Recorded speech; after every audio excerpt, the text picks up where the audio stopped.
பொறுமை எப்பொழுது? தொடர்ந்து 2-3 தினங்களுக்கு முன்னால் நாம் பார்த்தோம்.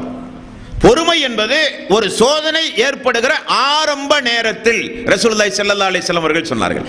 பொறுமை என்பது அந்த சோதனைகள் எல்லாம் நடந்து கஷ்டப்பட்டு அழுது துன்பப்பட்டு 1 வாரம் 1 மாதம் 1 வருடம் பொறுத்தல்ல பொறுமை. பொறுமை என்பது அந்த ஆரம்ப நேரத்தில் நபிகள் நாயகம் ஸல்லல்லாஹு அலைஹி வஸல்லம் அவர்கள் சொன்னார்கள். அப்ப குழந்தையை போய் பார்க்க போனார்கள். அந்த குழந்தையினுடைய சக்கராத்துடைய நேரத்தில் அந்த குழந்தையினுடைய மேல் மூச்சு கீழ் மூச்சு வாங்குவதை பார்த்து ரசூலுல்லாஹி ஸல்லல்லாஹு அலைஹி வஸல்லம் தேம்பி தேம்பி அழ, தோழர்களும் அழ, அல்லாஹ்வுடைய ரசூலை பார்த்து தோழர்கள் கேட்க, யா ரசூலல்லாஹ் உங்களுடைய கண்களில் இருந்தா கண்ணீர் வருகிறது. உடனே ரசூலுல்லாஹி ஸல்லல்லாஹு அலைஹி வஸல்லம் இரக்கத்தை அல்லாஹ் உள்ளத்திலே கொடுத்தான். உள்ளத்தினுடைய இரக்கத்தினுடைய வெளிப்பாடு தான் இந்த கண்ணீர். ஆனால் என்று சொல்லி நாவை பிடித்து ரசூலுல்லாஹி ஸல்லல்லாஹு அலைஹி வஸல்லம் அவர்கள் சொன்னார்கள், இதை பேணுங்கள், பேண வேண்டிய நேரம் இது. பதட்டப்படும் பொழுது மனிதன் பேசுவானே, பேண வேண்டிய நேரம் இது. காரணம், அந்த நேரத்தில் மலக்குமார்கள் இருக்கிறார்கள். நீங்கள் பேசுகிற பேச்சுக்கெல்லாம் ஆமீன் என்று சொல்லுவார்கள். ரசூலுல்லாஹி ஸல்லல்லாஹு அலைஹி வஸல்லம் எவ்வளவு அழகான நடைமுறை நமக்கு காண்பித்து தந்தார்கள். இதற்கு என்ன காரணம்? ஒரு நண்பர் மரணித்தார், உங்களுக்கு செய்தி கிடைக்கிறது. உடனே அந்த வீட்டுக்கு போய் அந்த குடும்பத்தினருக்கு ஒரு ஆறுதல் சொல்வதனுடைய பலன் என்ன நண்பர்களே? என்ன பலன்? நபிகள் நாயகம் ஸல்லல்லாஹு அலைஹி வஸல்லம் அவர்கள் சொன்ன செய்தி இப்னு அபி ஷைபா என்கிற ஒரு கிரந்தத்தில் இடம்பெற்றிருக்கிற ஒரு சம்பவத்தை பாருங்கள். துன்பத்தில் உள்ள கவலையில் உள்ள கஷ்டத்தில் உள்ள ஒரு சகோதரனை போய் சந்தித்து அவருக்கு நீங்கள் உங்களுடைய அனுதாபத்தை தெரிவித்து ஆறுதல் கூறினால் அதனுடைய பலன் என்ன தெரியுமா?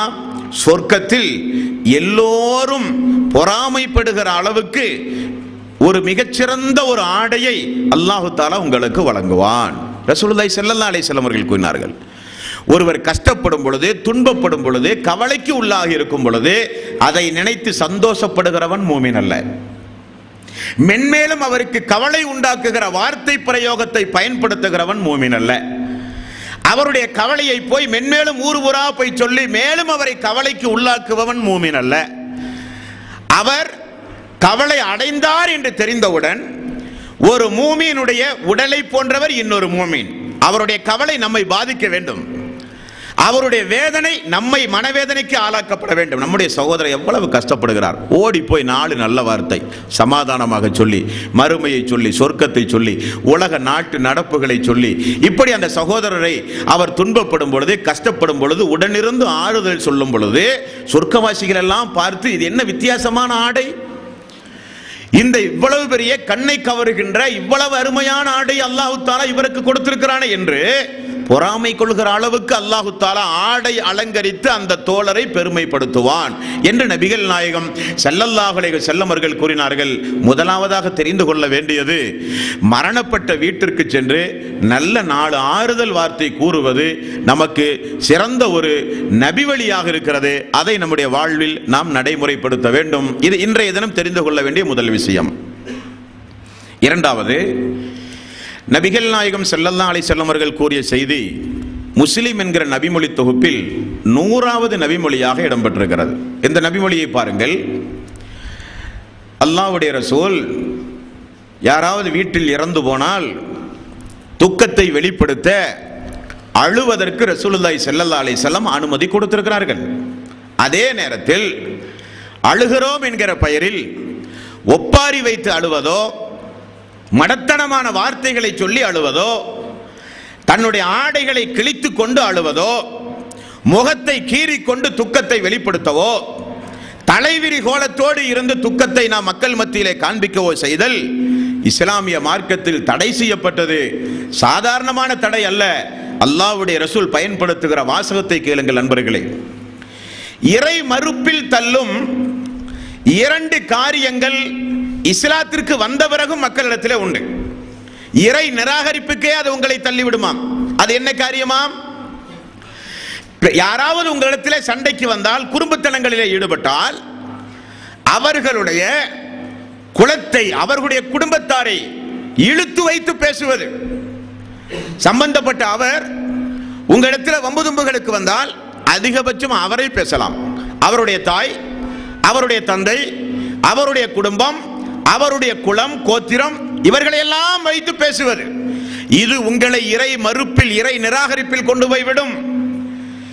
ஒரு மனிதர் இறந்து போய்விட்டால் அவருடைய வீட்டிலே அமர்ந்து கொண்டு ஒப்பாரி வைத்து அழுவது, பரமதீர காரியங்களை எல்லாம் எடுத்து சொல்லி இப்படி இருந்தார், அப்படி இருந்தார், இப்படி எல்லாம் வாழ்ந்தார் என்று புகழ் பாடி ஒப்பாரி வைத்து அழுவதும் இறை மறுப்பில் உங்களை கொண்டு போய்விடும். 2 காரியம் மக்கள் மத்தியிலே உண்டு. நபிகள் நாயகம் ஸல்லல்லாஹு அலைஹி வஸல்லம் பயன்படுத்திய வாசகத்தை பார்க்க வேண்டும் என்பர்களே. யாராவது இஸ்லாத்திற்கு வந்தால் ரசூலுல்லாஹி ஸல்லல்லாஹு அலைஹி வஸல்லம் ஆண்களிடத்தில் பையத்து வாங்குவார்கள். கேள்விப்பட்டதுண்டா நீங்கள்? தொழ வேண்டும், நோன்பு வைக்க வேண்டும், ஜக்காத்து கொடுக்க வேண்டும், இப்படி ரசூல் ஸல்லல்லாஹு அலைஹி வஸல்லம் உடன்படிக்கை வாங்குவார்கள்.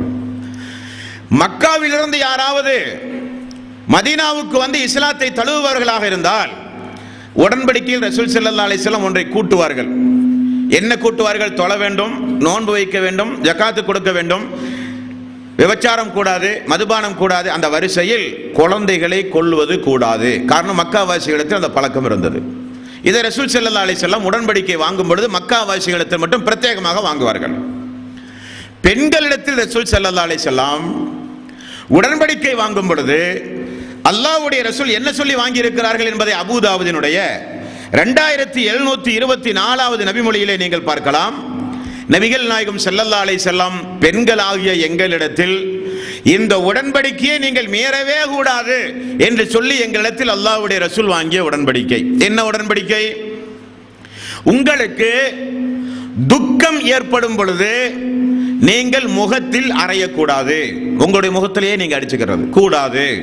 சங்கடங்கள் ஏற்படும் பொழுது, துக்கங்கள் ஏற்படும் பொழுது நீங்கள் அந்த சங்கடங்களும் கஷ்டங்களும் உங்களுக்கு ஏற்படும் பொழுது அல்லாஹ்விடத்திலே தீமையை வேண்டக்கூடாது. யா அல்லாஹ், உனக்கு என் பையனை தான் கண்ணு தெரிஞ்சுதா, வேற யாரையும் கண்ணு தெரியலையா? யா அல்லாஹ், எவ்வளவோ குடும்பங்கள் உண்டு, அந்த குடும்பத்துக்கெல்லாம் கொடுக்காம என் குடும்பத்துக்கு மட்டுமா தெரிஞ்சது? அல்லாஹ்வை திட்டுவது. யா அல்லாஹ், அவரோடு சேர்ந்து நானும் போறேன், என்னையும் மௌத்தாக்கு என்று சொல்லுவது. அப்படி சொல்லும் பொழுது மலக்குமார்கள் ஆமீன் சொன்னால் என்ன நடக்கும்? தீமையை அல்லாஹ்விடத்திலே நீங்கள் வேண்டக்கூடாது. 3வது, உங்களுடைய ஆடைகளை கிழிக்க கூடாது. கோபத்தை கட்டுப்படுத்த வேண்டும். கோபத்தை கட்டுப்படுத்த வேண்டும். கோபம் வரும் பொழுது ஒரு மனிதன் தன்னுடைய நிதானத்தையே இழந்து விடுகிற சூழ்நிலை ஏற்படும். அந்த நேரத்தில் ஆடைகளை கிழித்துக் கொண்டு கோபத்தை வெளிப்படுத்துவது, துக்கத்தை வெளிப்படுத்துவது கூடாது. 4வது, தலையை விரித்துக் கொண்டு அலங்கோல நிலையில் இருத்தல் கூடாது. பெண்களிடத்தில் ரசூல் ஸல்லல்லாஹு அலைஹி வஸல்லம் வாங்கியிருக்கிற உடன்படிக்கையை பாருங்கள் தோழர்களே. தாய்மார்கள் சொல்கிறார்கள், சஹாபி பெண்கள், இந்த உடன்படிக்கையை பெரும்பான்மையான பெண்கள் மீறினார்கள், ஒரு சில பெண்களை தவிர என்று சஹாபை பெண்மணிகள் கூறுகிறார்கள். ஹதீஸிலே பார்க்கிறோம். என்ன காரணம்? என்ன காரணம்? பொதுவாக ஒரு வீட்டில் ஒரு மரண சம்பவம் நடந்தால் ஆண்களை காட்டிலும் பெண்கள் தான் மிகப்பெரிய அளவில் துக்கத்தை வெளிப்படுத்துவார்கள். பெண்கள் தான் அதிகம் நரகத்திலும் இருப்பார்கள். ரசூலுல்லாஹி ஸல்லல்லாஹு அலைஹி வஸல்லம் அவர்கள் கூறினார்கள். அவர்களுக்கு எப்பொழுதுமே பாசம் அதிகம் பெண்களுக்கு. ஆண்களை காட்டிலும் பெண்களுக்கு அல்லாஹு தஆலா எப்படி படைத்திருக்கிறான் என்றால், உணர்ச்சி வசப்படுதல், பாசத்தை வெளிப்படுத்துதல், அன்பை அளவுக்கு அதிகமாக காட்டுதல், இதெல்லாம் அல்லாஹு தஆலா ஆண்களை விட பெண்களுக்கு கொஞ்சம் கூடுதலாகவே வைத்திருக்கிறான். நம்முடைய வீடுகளை சாதாரணமாக பார்க்கலாம். நமக்கு ஒரு குழந்தை பிறந்தால் அந்த குழந்தையின் மீது நாம் வைத்திருக்கிற பாசத்தையும் நம்முடைய மனைவிமார்கள் வைத்திருக்கிற பாசத்தையும் வைத்து பார்த்தால் உங்களுக்கு வித்தியாசம் தெரியும். அல்லாஹ் அப்படித்தான் படைத்திருக்கிறான் அவர்களை. ஆகவே அதிகமான பாசம் வைத்த, அதிகமாக அன்பு வைத்த, அளவுக்கு அதிகமாக பிரியம் வைத்த மகன், கணவன், தன்னுடைய தம்பி, குடும்பத்தில் யாராவது ஒரு ஆள் மரணித்து போனால் அவர்களை தாங்க முடியாது. உண்மைதான். இருந்தாலும் சொர்க்கத்திற்குரிய பெண்களுடைய லட்சணம் அதுவல்ல. அது அறியாமை கால பெண்களுடைய லட்சணம். ஒப்பாரி வைப்பது, தலை விரித்து போடுவது, சட்டையை கிழிப்பது, முகத்தில் அடிப்பது, மடத்தனமான வார்த்தைகளை சொல்லுவது, அல்லாஹுவையே ஏசுவது, இவைகளெல்லாம் இறை விசுவாசிகளுடைய பண்பல்ல. துக்கத்தை வெளிப்படுத்துகிற தன்மை இதுவல்ல. இது உங்களை இறை மறுப்பிலேயே கொண்டு போய்விடும் என்று நபிகள் நாயகம் ஸல்லல்லாஹு அலைஹி வஸல்லம் அவர்கள் கூறியிருக்கிறார்கள். அதில் அதிக கவனம் தேவை. புகாரியில் 1294வது ஒரு நபிமொழி. இந்த நபிமொழியும் பாருங்கள். நபிகள் நாயகம் ஸல்லல்லாஹு அலைஹி வஸல்லம் அவர்கள் சொன்னார்கள், நான் அவர்களை விட்டும் ஒதுங்கி விட்டேன், எனக்கும் அவர்களுக்கும் எந்த சம்பந்தமும் கிடையாது. ரசூலுல்லாஹி ஸல்லல்லாஹு அலைஹி வஸல்லம் அவர்கள் சொன்னார்கள். இப்படி அல்லாஹ்வுடைய ரசூல் சொன்னால் அந்த வார்த்தை ரொம்ப டேஞ்சரான வார்த்தை. எனக்கும் அவர்களுக்கும் சம்பந்தம் இல்லை, நான் அவர்களை விட்டும் ஒதுங்கிக் கொண்டேன். இந்த காரியத்திற்கும் எனக்கும் எந்த சம்பந்தமும் இல்லை. இதை புரிந்து கொள்வதற்கு ஒரு உதாரணம் பாருங்கள். காலித் பின் வலீத் ரலியல்லாஹு அன்ஹு போரிலே ஒரு தோழரை கொன்ற ஒரு சம்பவம் போர் முடிந்து ரசூலுல்லாஹி ஸல்லல்லாஹு அலைஹி வஸல்லம் இடத்துல வந்து சொல்லப்படுகிறது. என்ன நடந்தது அங்கே? காலித் பின் வலீத் அவர்கள் ஒரு எதிரியை துரத்தி கொண்டே சென்றார். அவர் காலித் பின் வலீதுடைய பிடியிலே சிக்கிக் கொண்டார். காலித் பின் வலீத் அவர்கள் கொலை செய்கிற நேரத்தில் அவர் அஷ்ஹது அல்லா இலாஹ இல்லல்லாஹ் என்று சொன்னார். காலித் பின் வலீத் அவர்கள் உயிருக்கு பயந்துதான் அவர் சொல்லுகிறார் என நினைத்து அவரை கொன்று விட்டார். இந்த சம்பவம் ரசூலுல்லாஹி ஸல்லல்லாஹு அலைஹி வஸல்லம் அவர்களுக்கு தெரிகிறது. இது ஒரு சம்பவம். ரசூலுல்லாஹி ஸல்லல்லாஹு அலைஹி வஸல்லம் காலிதே, அவருடைய உள்ளத்தை நீ திறந்து பார்த்தாயா என்று சொல்லி உடனே தன்னுடைய 2 கரத்தை உயர்த்தி, அல்லாஹுவே, காலிதுடைய செயலுக்கும் எனக்கும் எந்த சம்பந்தமும் இல்லை. இப்படி ரசூல் ஸல்லல்லாஹு அலைஹி வஸல்லம் இவர்கள் என்னை சார்ந்தவர் அல்ல, இவர்களுக்கும் எனக்கும் சம்பந்தம் இல்லை, இவர்களை விட்டும் நான் ஒதுங்கிக் கொண்டேன், இவர்களுக்கும் எனக்கும் மிகப்பெரிய தொலை உண்டு, தூரம் உண்டு, பார்க்க மாட்டேன், பேச மாட்டேன், இப்படியெல்லாம் வார்த்தை பிரயோகம் வந்தால் அது மிகப்பெரிய கடுஞ்சொல். ரசூலுல்லாஹி ஸல்லல்லாஹு அலைஹி வஸல்லம் அவர்கள் சொன்னார்கள், நான் அவர்களை விட்டும் ஒதுங்கிக் கொண்டேன். யாரை விட்டும்? தாய்மார்கள் கவனிக்க வேண்டும். யாரை விட்டும்? எந்த ஒரு பெண் கன்னத்தில் அறைந்து கொள்கிறாளோ, சட்டையை கிழித்துக் கொள்கிறாளோ, மூடத்தனமான வார்த்தைகளை பேசுகிறார்களோ, அவர்கள் நம்மை சார்ந்தவர்களே கிடையாது. நம்மை சார்ந்தவர்கள் எல்லாம் யார்? மரண செய்தி கேட்டவுடனே இன்னா லில்லாஹி, நாங்கள் அல்லாஹ்வுக்கு உரியவர்கள், வ இன்னா இலைஹி ராஜிஊன், நாங்களும் அல்லாஹ்விடத்திலே செல்லக்கூடியவர்கள் என்று சொல்லுகிறவர்கள் நம்மை சார்ந்தவர்கள். எந்த ஒரு மடத்தனமான வார்த்தைகளையும் கூறாமல் உள்ளத்தினுடைய இரக்கத்தை வெளிப்படுத்தும் முகமாக அழுகிறவர்கள் மட்டும் நம்மை சார்ந்தவர்கள். நம்மை சாராதவர்கள் எல்லாம் யார்? ஒப்பாரி வைத்து அழுவது, மடத்தனமான வார்த்தைகளை கூறுவது, இப்படியெல்லாம் சங்கடங்களை வெளிப்படுத்துவது மார்க்கத்தில் தடை செய்யப்பட்டது. நபிகள் நாயகம் ஸல்லல்லாஹு அலைஹி வஸல்லம் அப்படிப்பட்ட காரியத்திலே இருந்து நம்மை தடுத்திருக்கிறார்கள். இப்படியெல்லாம் ஒரு துக்ககரமான சங்கடகரமான காரியங்கள் வரும் பொழுது இது போன்ற காரியங்களை செய்தல் கூடாது என்பதில் அதிக கவனம் நாம் செலுத்த வேண்டும். மூன்றாவது, ஒரு மனிதனை கொண்டு போய் நம்ம கொண்டு அடக்கிட்டோம்.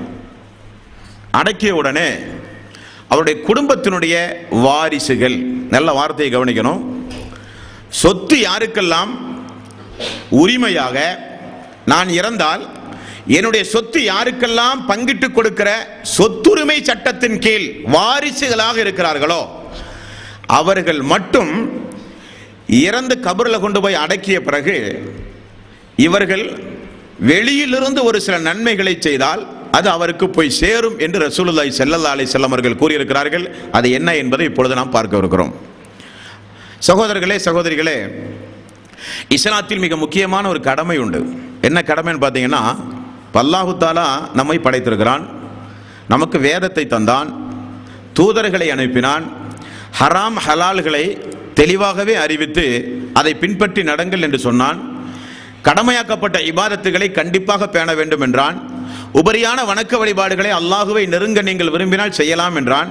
இப்படி ஒவ்வொரு மனிதர்களும் இஸ்லாத்தை பின்பற்றி நல்லமல்கள் செய்வது எல்லோருக்கும் கடமை. ஒரு சில வசனங்களை பாருங்கள். 2வது அத்தியாயத்தின் 134வது வசனம், தில்க உம்மத்துன் கத் ஹலத், அவர்கள் சென்றுவிட்ட சமுதாயம். இந்த உலகத்தை விட்டும் விடைபெறும் பயணத்தின் மூலம் சென்ற எல்லோரும் சென்றுவிட்ட சமுதாயம். லஹமா கஸபத் வலக்கும் மா கஸபுத்தும், அவர்களை பற்றி உங்களிடத்திலும் கேட்கப்படாது, உங்களை பற்றி அவர்களிடத்திலும் கேட்கப்படாது. வலா துஸ்அலூன அம்மா கானூ யஅமலூன், நிச்சயமாக அவர்கள் சம்பாதித்தவை அவர்களுக்கு, நீங்கள் சம்பாதித்தவை உங்களுக்கு, அவர்களை குறித்து நீங்கள் கேள்வி கணக்கு கேட்கப்பட மாட்டீர்கள் என்று அல்லாஹ் சொல்லுகிறான். இந்த வசனத்திலிருந்து என்ன தெரிகிறது? அவரவர்கள் நன்மையை செய்தால் அவரவர்களுக்கு கூலி, அவரவர்கள் தீமையை செய்தால் அவரவர்கள் அதை அனுபவிப்பார்கள் என்று அல்லாஹ் சொல்கிறான். 2வது அத்தியாயத்தின் 286வது வசனம், லா யுகல்லிஃபுல்லாஹு நஃப்ஸன் இல்லா உஸ்ஸஹா, அல்லாஹ் தஆலா எந்த ஒரு ஆத்மாவையும் அதனுடைய சக்திக்கு அப்பாற்பட்டு அல்லாஹ் சோதிக்க மாட்டான். லஹமா கஸபத் வ அலைஹா மக்தஸபா, அவர்கள் சம்பாதித்த நன்மை அவர்களுக்கு, அவர்கள் சம்பாதித்த தீமையும் அவர்களுக்கு. வெளியில் இருக்கிறவர்கள் யாரும் அதை சுமக்க முடியாது. வெளியில் செய்கிற தீமைக்கு அவர்களும் பங்காளியாக முடியாது, வெளியில் செய்கிற நன்மைக்கு அவர்களுக்கு கூலியும் கிடைக்காது. அவர்களுடைய பணி தனி, அது முடிந்து போனது. உங்களுடைய காரியம் தனி.